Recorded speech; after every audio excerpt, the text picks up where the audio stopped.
සුබ දවසක් හැමෝටම. ඔයාලා දන්නවද මේ සොබා දහමේ සතුටු ආකාර දෙකක් තියෙනවා කියලා? ඔව්. මේ සොබා දහමේ සතුටු ආකාර දෙකක් තියෙනවා. ඒ වගේම මේ සතුටේ ආකාර දෙක පමණක්මයි සොබා දහමේ පවතින්නේ. ඉතින් අපි හොයලා බලමුද මොනවද මේ සතුට වර්ග දෙක කියලා?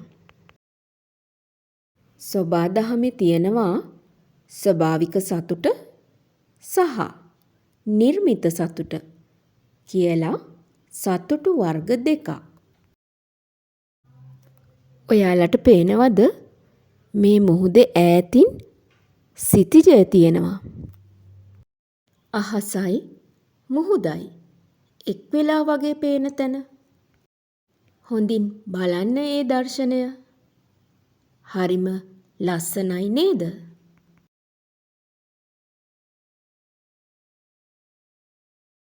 සිතුවිලි වලින් මිදිලා ඒ දර්ශනය දකිද්දී අපිට සැනසිලිදායක සතුටක් ලැබෙනවා නේද?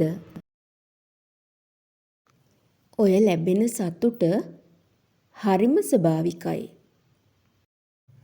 ඒ වගේම ඒ සතුට අපිට ලැබෙන්නේ සිතුවිල්ලකින් තොරව ඍජුවමයි.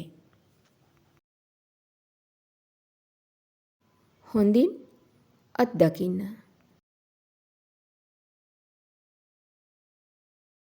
මේ ලැබෙන සතුට අපිට ස්වභාවික සතුට කියලා හඳුන්වන්න පුළුවන්.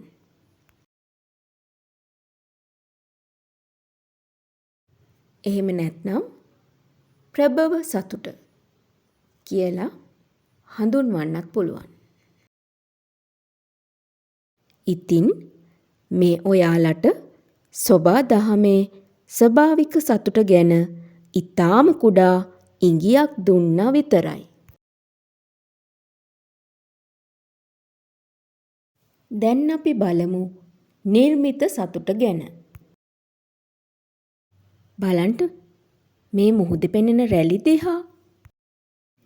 ඒ රැලි ඇති වෙනකොට සතුටු සිතුවිලි, බය සිතුවිලි එනව නේද?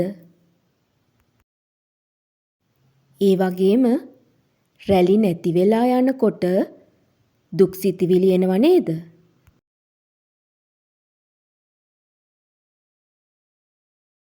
ඔව්.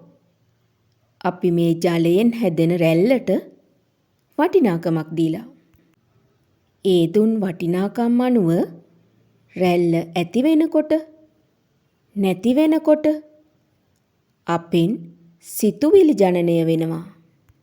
ඉතින් මෙතනදී දැනෙන සතුටු සිතුවිලි අපිට නිර්මිත සතුට කියලා හඳුන්වන්න පුළුවන්. අපි අද හඳුනාගත්තේ සොබා දහමේ ස්වභාවික සතුට සහ නිර්මිත සතුට ගැන ඊටාම කුඩා ඉඟි පමණයි. ඉතින් ඉදිරියේදී අපි ඒ ගැන වැඩිදුර හොයලා බලමු.